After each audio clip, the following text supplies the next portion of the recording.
Graça e paz, igreja. É um grande privilégio, no Dia dos Pais, ver essas crianças cantando e louvando ao Senhor.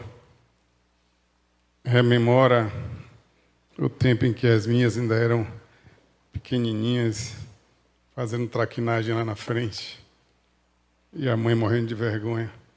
Mas é lindo, né? Eu sempre achei lindo, na verdade.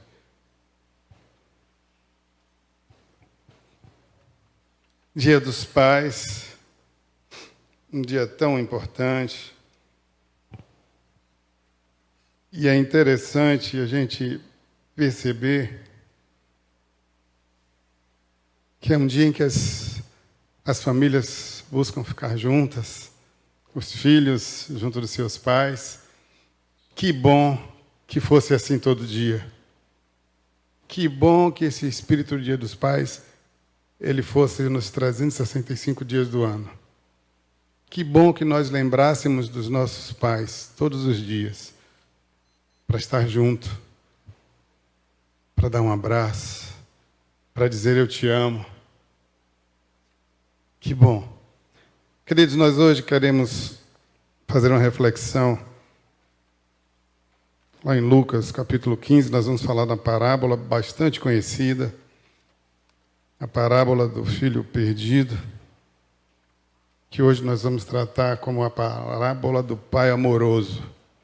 Eu queria ler Lucas 15, a partir do verso 11.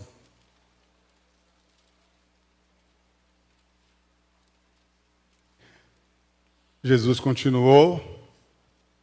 Um homem tinha 2 filhos.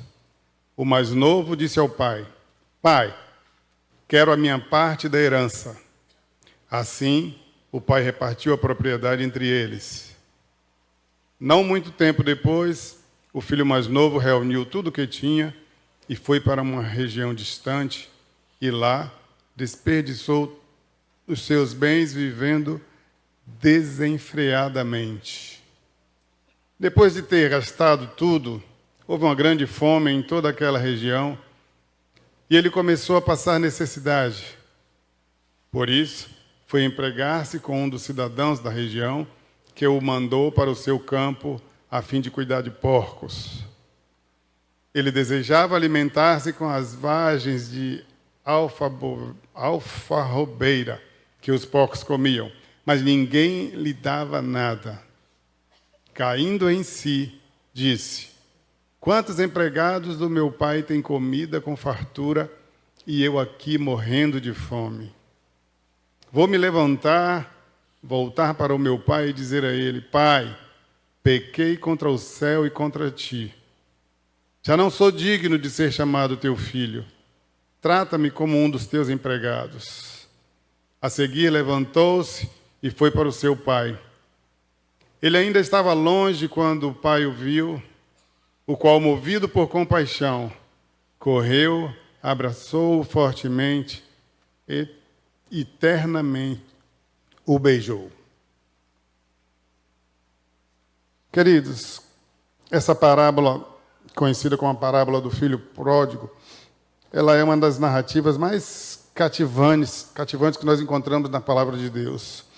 Ilustra de forma poderosa o grande amor de Deus, aquele amor extravagante de Deus por nós. Podemos considerá-la mais apropriadamente como a parábola do pai amoroso. Essa reflexão hoje, ela visa explorar essa história, que ela é rica em ensinamentos e traz algumas verdades profundas, focada na perspectiva do filho mais novo, o filho perdido. Quantos de nós um dia não já foi esse filho pródigo, esse filho perdido? E quantos pais, não sei se vocês prestaram atenção na poesia que o irmão Diácono Fernando trouxe aqui, quantos pais, assim como na poesia, muitas vezes estavam ansiosos pela maçaneta abrindo a porta para o seu filho retornar para casa. Quão angustiado fica muitas vezes o coração de um pai esperando pelo retorno do seu filho. Quantas vezes os meus pais estavam ansiosos esperando o meu retorno. É um amor que a gente não consegue explicar. E nessa história a gente vê uma posição de rebeldia daquele filho, aquele filho mais novo, quando ele pede a herança. É um ato de extrema ousadia, é um ato de desrespeito. Naquele período, para um judeu, era um grande sacrilégio, era uma desonra sem precedentes. Pois a herança ela só deveria ser desfrutada após a morte do pai, para que pudesse garantir a continuidade da descendência. E aquele filho, em uma atitude de desonra ao seu pai, ele pede a parte da sua herança. Aquele filho, ele entende que agora ele deveria viver a sua vida da forma que ele queria. Quantas vezes também nós não tomamos essa decisão? Agora eu sou dono do meu próprio nariz, agora eu vou seguir a minha vida, agora eu vou fazer o que eu quero, agora eu vou fazer o que der na minha cabeça. E quantas vezes também muitos filhos entre nós têm essa atitude de rebeldia, talvez não pedindo a herança, mas resolvendo seguir um caminho completamente diferente daquele os seus pais os têm ensinado. Agora eu vou viver do jeito que eu quero. Eu confesso aos irmãos que eu esperei ansiosamente fazer 18 anos, e eu dizia comigo, no dia que eu fizer 18 anos, eu vou viver a minha vida do jeito que eu quero, porque a criação dos meus pais era muito rigorosa. Eu não podia ir para lugar nenhum que eu queria. Os meus amigos saíam, iam para tudo quanto é lugar, mas na minha casa era um regime militar. Meu pai era um militar, um ex-combatente.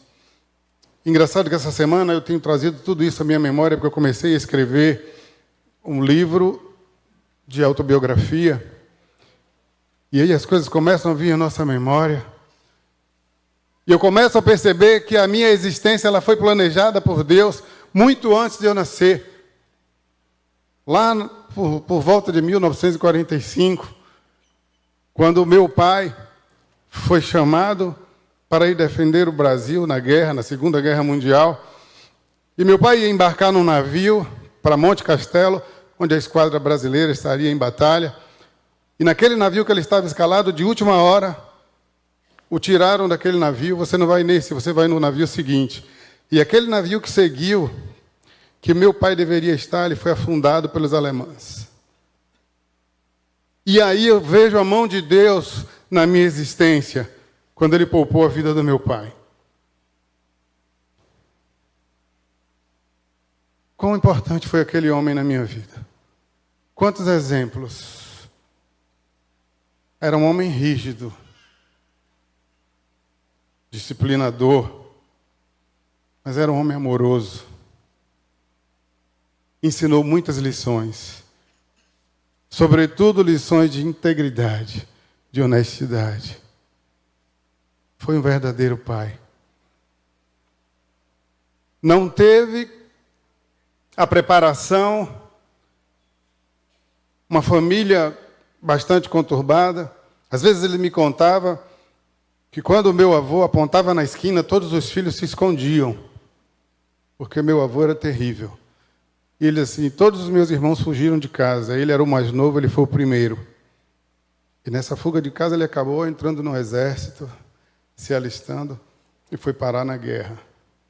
Mas Deus quis que ele fosse ali para aquela guerra e ele voltasse inteiro, porque ele tinha que gerar essa bênção que vos falo. Então a minha vida ela foi planejada por Deus muito antes de eu nascer. E eu fui, durante toda a minha adolescência, ensinado a andar nos caminhos do Senhor. Minha mãe era uma cristã maravilhosa, uma mulher de fé, e me ensinou muito sobre fé em Deus. Mas eu queria viver a minha própria vida. Então, assim como o filho pródigo, e essa parábola ela fala muito comigo por isso, eu não pedi a herança porque eles não tinham muito o que me dar. mas eu fui viver a minha vida. E quantas vezes eu chegava em casa e minha mãe estava de joelho orando. E naquela época a gente não tinha essa facilidade que tem hoje de ter um celular para avisar que vai chegar mais tarde. Então fica imaginando aí a angústia de não saber onde o seu filho está, nem que horas ele vai chegar. Então o coração do pai e da mãe, ele sempre vai viver angustiado quando ele não sabe onde os seus filhos estão.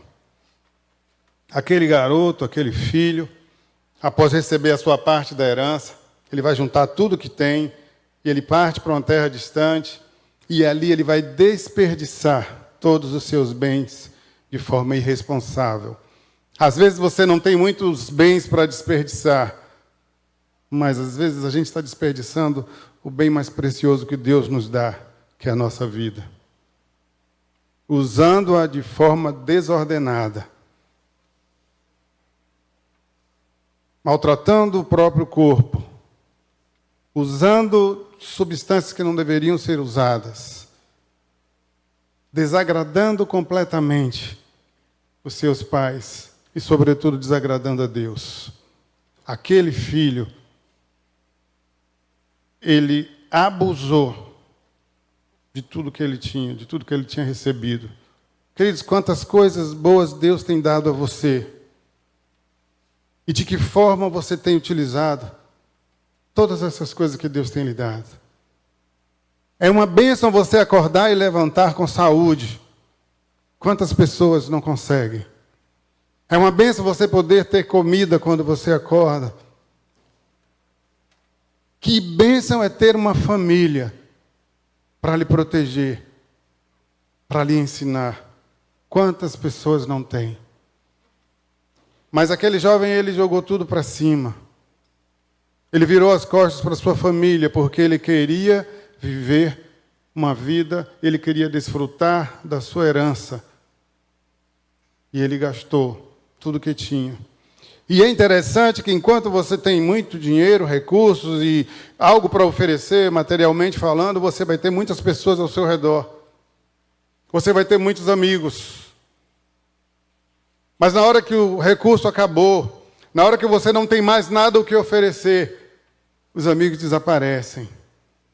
E aquele jovem, ele fica sozinho, passando fome, sem ter para quem recorrer. E aí vai buscar emprego. E não é à toa que o emprego que ele acha é cuidando de porcos. Porque ele chegou no fundo do poço. Quantos jovens têm chegado no fundo do poço? Eu conheci alguns. Eu vivia num bairro lá em Salvador, e tinha um grupo que jogava bola comigo na rua, e alguns deles faziam parte de uma chamada Gangue dos Granfinos, que saíam porque eles diziam que era adrenalina.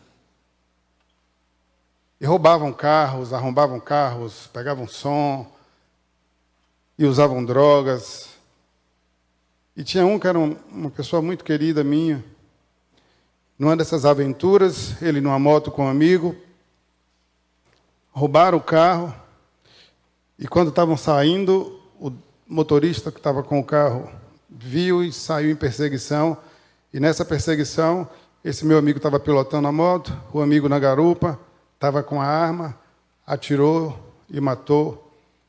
Aquele homem era motorista de um político importante e deu uma repercussão tremenda. Na fuga, eles bateram a moto de frente com um carro. Esse meu amigo foi parar no hospital e o outro sumiu da cena. Era filho de alguém importante lá em Salvador e tiraram ele de cena. E aquele meu amigo era filho de uma pessoa comum, foi parar na casa de detenção. Queria dizer, eu lembro que eu fui visitar aquele rapaz. Quão triste, quão deprimente é aquele ambiente. Eu cheguei ali na casa de detenção para conversar com ele. Ele estava numa chamada área livre. E ele disse assim para mim: cara, não venha mais aqui não é lugar para você. Eu sei as besteiras que eu fiz, eu vou pagar caro por isso. E eu olhava para trás, eu via aquele garoto jogando bola comigo ali na rua. e agora eu vi a vida daquele menino totalmente desperdiçada por conta de atitudes irresponsáveis, por conta de não ter medido as consequências do que estava fazendo, em nome de uma adrenalina. Quantos jovens têm desperdiçado as suas vidas atrás dessa emoção, dessa adrenalina? Mas por trás desses caminhos, há caminhos de morte. E vai ter que pagar o preço. Assim como aquele jovem da parábola, ele pagou um preço alto, ele perdeu tudo que tinha, inclusive os seus companheiros de farra. E é assim que acontece. A tarefa de ser pai, de ser mãe, é uma tarefa nobre, é uma missão dada por Deus, é um privilégio, mas é também uma responsabilidade impressionante. A gente não pode negligenciar essa missão, porque isso pode comprometer o destino dos nossos filhos. Aquela herança, ela simbolizava a proteção da posteridade, tornando desnecessário o pedido daquele jovem enquanto o pai estava vivo. Mas a separação daquele jovem de sua família, com certeza, ela não começou ali. A verdade é uma separação emocional primeiro. Essa separação entre pais e filhos, ela começa no âmbito emocional. O distanciamento emocional é um fenômeno que vai preceder a separação física. Muitos filhos se afastam emocionalmente dos seus pais muito antes de buscar oportunidades de se distanciar geograficamente. A falta de comunicação, a perda da intimidade relacional são sinais de uma doença emocional. Quantos filhos têm estado afastados de seus pais emocionalmente? Filhos que são distantes do seu pai, vivendo debaixo do mesmo teto. Não há diálogo, não há companheirismo. Falta alguma coisa. E às vezes a gente fica se perguntando de quem é a culpa. Me lembro que quando Núbia fez encontro de jovens, o pastor Munguba estava fazendo a palestra, ele disse: muitas vezes o seu afastamento dos seus pais, você atribui a culpa a eles. Mas às vezes a culpa está em você. Experimente chegar hoje em casa, dar um beijo no seu pai e dizer que o ama.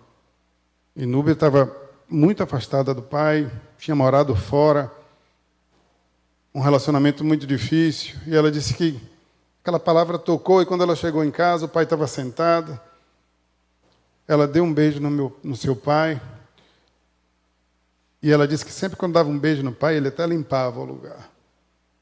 E ela deu um beijo no pai e disse: meu pai, eu lhe amo. E ele puxou, botou ela no colo, abraçou e disse que a amava. E foi um momento especial na vida deles.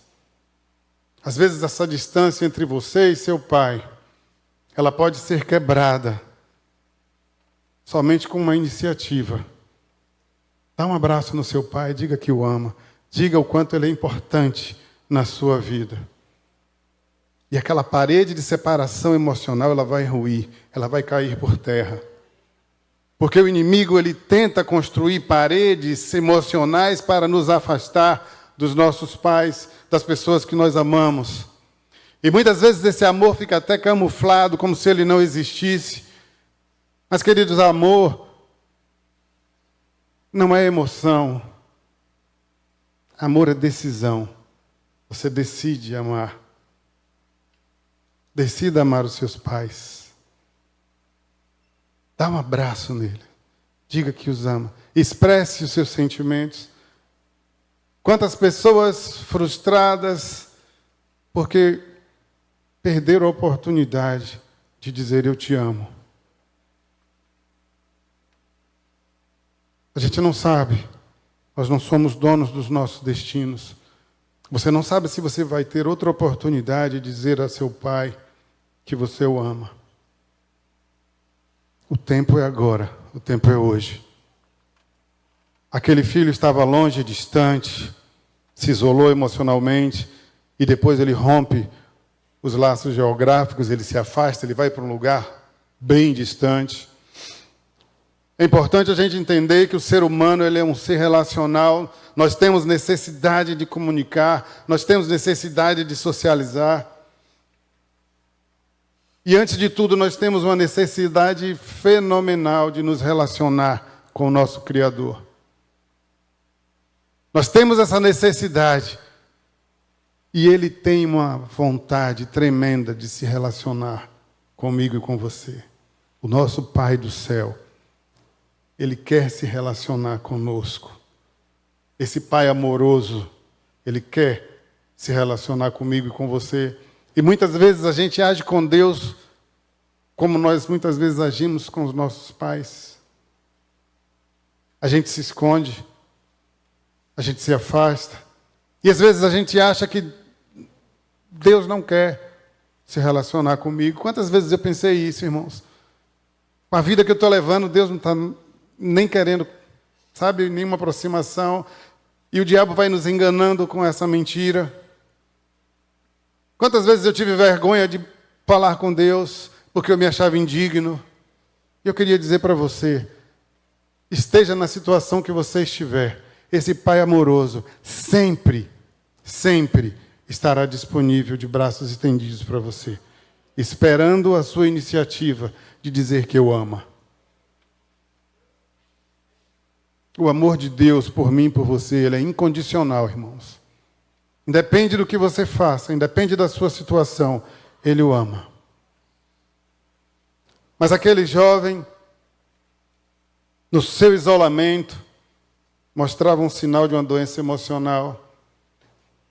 E hoje nós temos muitos sinais nos nossos jovens, nos nossos filhos. A interação no mundo virtual não substitui a vida presencial. E essa interação virtual, ela tem gerado infelicidade pela falta de relacionamentos significativos, do corpo a corpo, do olho no olho. E é interessante que muitas vezes as pessoas estão tão habituadas no virtual, que estão dentro do mesmo ambiente de casa e um fala com o outro pelo WhatsApp. Nós estamos perdendo aquele momento rico de sentar à mesa juntos. Eu lembro da minha casa, eram 7 irmãos, mais os meus pais. Que momento rico era quando sentávamos todos à mesa. Eram momentos divertidos. Momento de interação. E nós temos perdido isso. O sentar à mesa juntos. Cada um no seu horário. Às vezes, um sentado lá fora, pega o prato, vai para outro ambiente e come separado. E a gente perde a oportunidade desse relacionamento, de construir laços. Mas aquele jovem, quando ele se vê no fundo do poço, o texto vai dizer que ele cai em si. Caiu em si. Em um momento de extrema necessidade e desespero, aquele filho perdido, ele cai em si, ele reconhece o seu erro.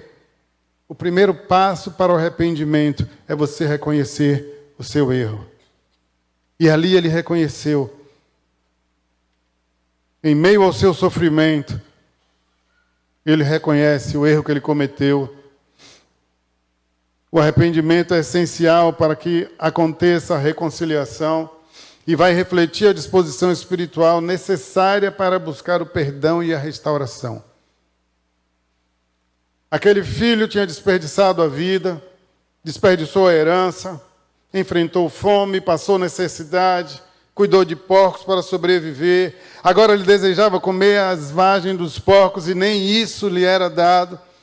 A separação dos pais traz consequências dolorosas e desorientadoras na vida da pessoa.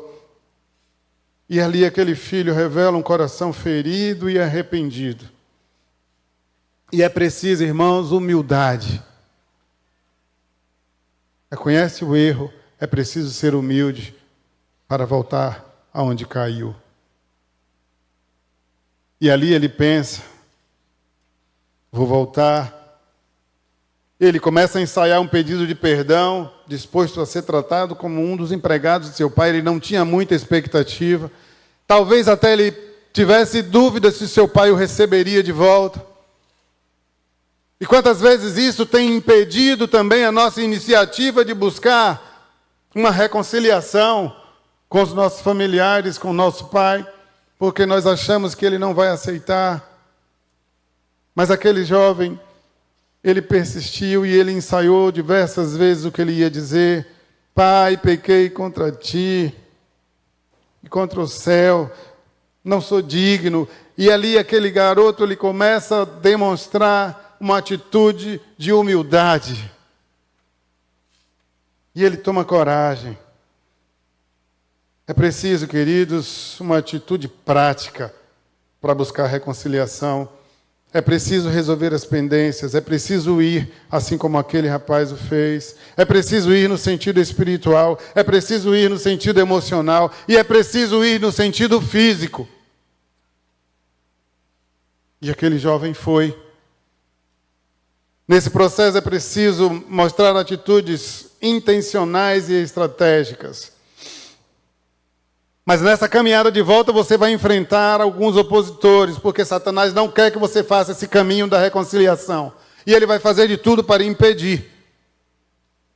Mas é preciso perseverar.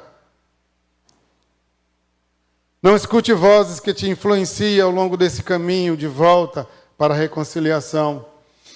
É hora de dar atenção à voz do Espírito Santo de Deus. Ele vai lhe conduzir pelo caminho correto. E o texto vai dizer, e levantando-se foi a seu pai. De nada lhe adiantaria levantar se ele não tivesse ido ao encontro do pai. É preciso seguir. E ali,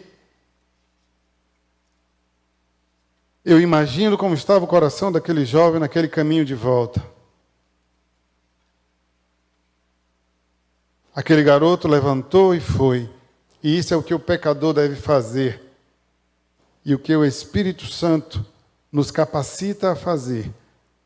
Ir direto na direção do Pai. Se volte e vá na direção do Pai.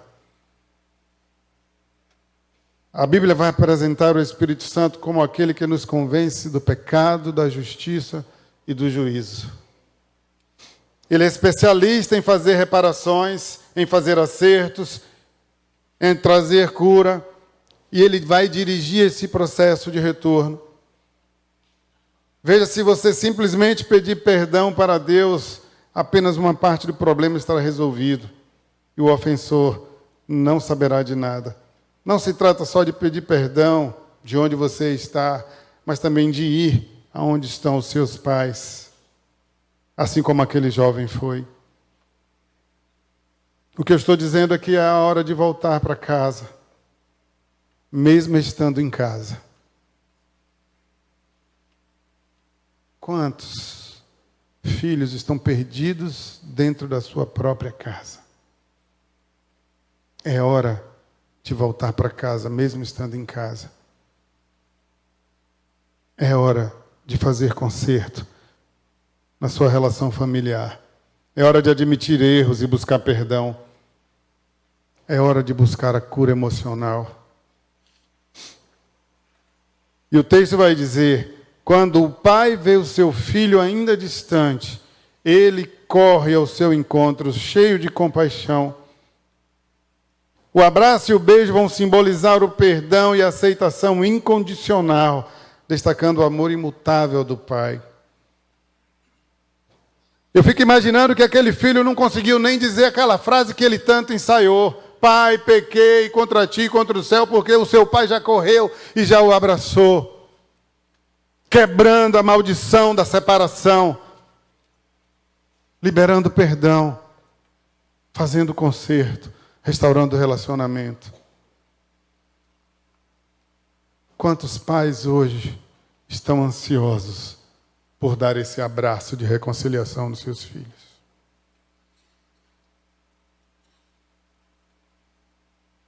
O perdão e a reconciliação trouxeram restauração e alegria àquela casa. O filho foi recebido com amor e restaurado a sua posição na família. O seu pai não fez o que ele queria, colocá-lo como empregado. O o seu pai o recebeu de volta como um filho querido. E é assim que Deus faz comigo e com você. Ele nos recebe como filhos queridos e amados. Ele nos abraça, Ele nos acolhe, Ele nos beija, Ele nos reconduz à nossa condição original que nós perdemos por conta do pecado. O Senhor, o Pai amoroso, Ele tem uma recepção amorosa esperando por mim e por você. O Pai não apenas perdoa, mas Ele restaura a dignidade do filho, ordenando que tragam a melhor roupa, que tragam um anel, que tragam sandálias. Esses são símbolos e eles representam a reintegração total do filho à família, sem reservas. É assim que Deus nos recebe de volta, sem reservas. Que coisa maravilhosa, irmãos. É saber que nós temos para onde voltar. Não há nada melhor do que entender que nós temos para onde voltar. E que nós temos um Pai amoroso, de braços abertos, nos esperando. Que coisa maravilhosa. Perdoar é uma decisão que requer muito esforço, que requer obediência, porque a palavra de Deus nos ensina a perdoar. E assim como eu falei do amor, que não é emoção, assim é o perdão. Perdão não é sentimento, perdão é decisão, você decide perdoar. E o Espírito Santo de Deus vai lhe conduzir no processo do perdão. Mas nós precisamos estar dispostos a perdoar. Perdoar é uma decisão necessária, mas tem algo que muitas vezes traz embaraço a esse processo de perdão, que é o orgulho. O orgulho é um grande inimigo do perdão, da reconciliação. Jesus nos ensina a perdoar, mesmo sem receber nada em troca, mesmo sem receber um pedido de perdão. Nós perdoamos no nosso coração, antes de qualquer coisa. O perdão nos ensina a viver em liberdade. O perdão é abrir mão dessa prisão, desse peso que fica sobre nós. Eu costumo dizer que quando a gente retém o perdão é como se estivesse tomando um copo de veneno na esperança de que o outro morresse. Porque o ressentimento, a falta de perdão, ela vai nos matar aos poucos. E é um matar espiritual, é um matar emocional e é um matar físico, porque causa doenças físicas. Quantas pessoas desenvolveram doenças graves, câncer, por falta de perdão? Não guarde esse mal dentro de você. Abra mão, jogue fora. O Espírito Santo, ele é essencial nesse processo do perdão, de reconciliação. Ele nos convence do pecado, do juízo, da justiça. E ele vai nos guiar na direção da cura. Ele vai nos guiar na direção da restauração.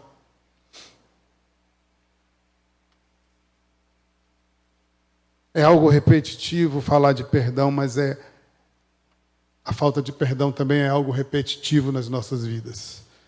Por mais que a gente ouça e aprenda, muitas vezes a gente acaba incorrendo no mesmo erro e deixando esse mal tão grande tomar conta do nosso coração, da nossa mente. Quantos relacionamentos familiares estão deteriorados pela falta de perdão, pelo desapontamento, quando você espera demais do outro. Hoje se comemora o Dia dos Pais. Nós estamos aqui celebrando um culto em agradecimento aos pais. E a minha pergunta a você: como está o seu relacionamento com seu pai? Qual foi a última vez que você disse a ele que o ama? Qual foi a última vez que você fez uma demonstração de carinho ao seu pai? Ou será que as amarguras, os ressentimentos estão construindo um muro intransponível entre você e o seu pai? Se está, querido, em nome de Jesus, esse muro vai ruir hoje, pela ação do Espírito Santo na sua vida. Porque Deus não nos chamou para uma vida de ressentimentos. A palavra de Deus nos ensina que nós devemos perdoar. A palavra de Deus nos ensina que nós devemos amar ao outro como a si mesmo. E quem ama, perdoa. Quem ama, quer estar próximo. Quem ama, quer abraçar. Quem ama, quer demonstrar carinho. Não permita que o seu ressentimento seja maior do que o seu amor pelo seu pai. Às vezes a gente se decepciona no nosso relacionamento familiar, porque nós estamos convivendo com pessoas cheias de defeitos. Nós temos os nossos defeitos, as nossas manias, e que muitas vezes magoam o outro. Às vezes até você está magoado com seu pai e você nunca disse isso a ele. Às vezes ele não faz nem ideia do que aconteceu, mas você criou um distanciamento. Em nome de Jesus, vamos quebrar essa distância emocional. E até se houver uma distância física, geográfica, em nome de Jesus, abra a mão nessa manhã, porque o Espírito Santo de Deus está falando com você. É tempo de conserto. É tempo de restauração. É tempo de amar. A figura da parábola, ela mostra um pai amoroso, de braços abertos. Talvez o seu pai esteja ansiosamente te esperando de braços abertos, ansiando pela oportunidade de lhe abraçar, de dizer que ele ama. Proporcione isso ao seu pai, nesse dia em que se comemora o Dia dos Pais.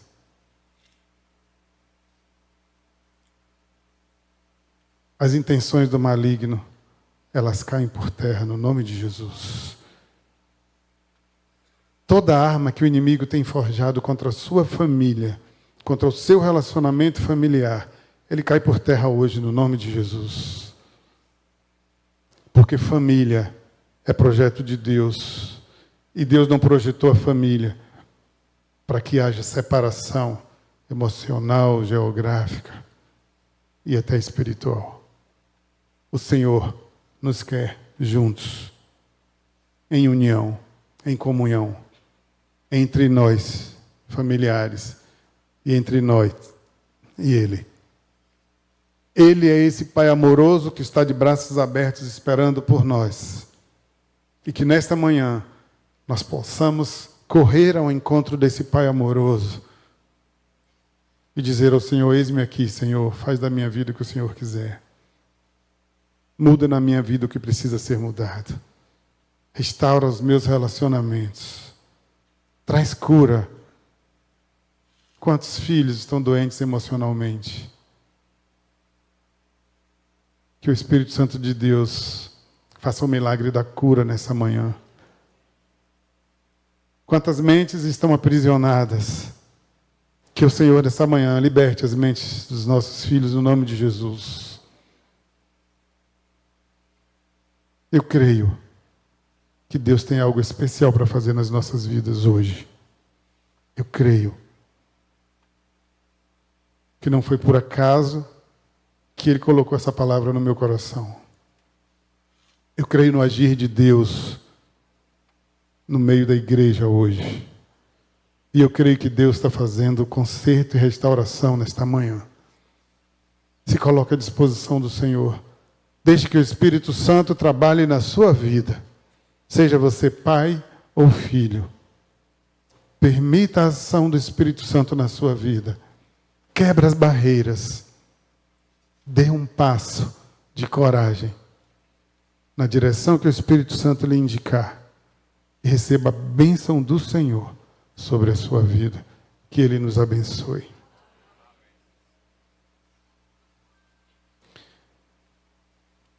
Eu queria fazer uma oração nesse momento pelas famílias. Se você tiver condição de estar próximo do seu pai nesse momento, se aproxime dele. Nós vamos orar. Pai, aqui está a tua igreja, Senhor.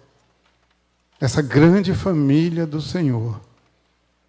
Nós te agradecemos, Senhor, porque o Senhor nos trouxe aqui esta manhã, porque o Senhor queria falar conosco.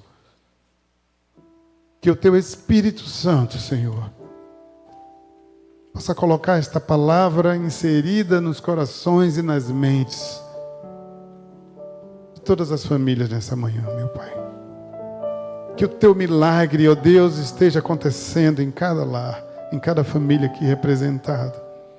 Que haja restauração de relacionamentos, meu Pai. Que onde houver, meu Deus, relacionamentos quebrados, que eles sejam restaurados agora pela ação do Teu Espírito Santo, no nome de Jesus. Ó Deus, que mágoas e ressentimentos sejam perdoados.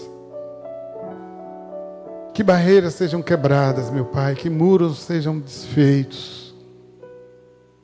E que o Teu Espírito Santo tenha total liberdade para agir no seio das famílias. Sara as nossas famílias, Senhor, em nome de Jesus. Restaura, Pai, relacionamentos. Toca no coração dos pais. Toca no coração dos filhos. Oh, Deus, que essa igreja seja completamente sarada, Senhor, naquilo que precisa de cura. Nós nos colocamos diante do Senhor, crendo que Tu és o Deus soberano, que Tu és o Deus que pode todas as coisas. Age em nossas vidas, Pai, nos torna melhores, que sejamos servos melhores. Ó Pai, que nós possamos, assim como aquele jovem da parábola, reconhecer os nossos erros. Oh Deus, que eu possa cair em mim como aquele jovem caiu em si, que cada um nesta manhã que ouviu esta palavra possa cair em si e perceber onde caiu e voltar ao lugar onde caiu e fazer tudo diferente, seguindo a orientação do Teu Espírito, Pai. Nos mostra o caminho que devemos seguir, meu Deus. Pai, abençoa as nossas famílias. Que toda ação do inimigo contra as nossas famílias caia por terra no nome de Jesus, porque as nossas famílias são Tuas, Senhor. Pai, nesta manhã eu quero dedicar a vida de cada família aqui representada, colocá-las no Teu altar, Senhor. Coloca a Tua boa mão sobre todos, Pai, trazendo perdão, restauração e alegria, Pai. E acima de tudo, ó Pai, que os relacionamentos com o Senhor que estão quebrados, com esse grande Pai amoroso, eles possam ser restaurados também nesta manhã. E que essas pessoas que têm estado afastadas de Ti, Senhor, possam correr para Ti na certeza que Teus braços estão ali esperando para abraçá-los e para restaurar o relacionamento. No nome de Jesus. Amém. Queria convidar o pastor Paulo para dar os contornos finais.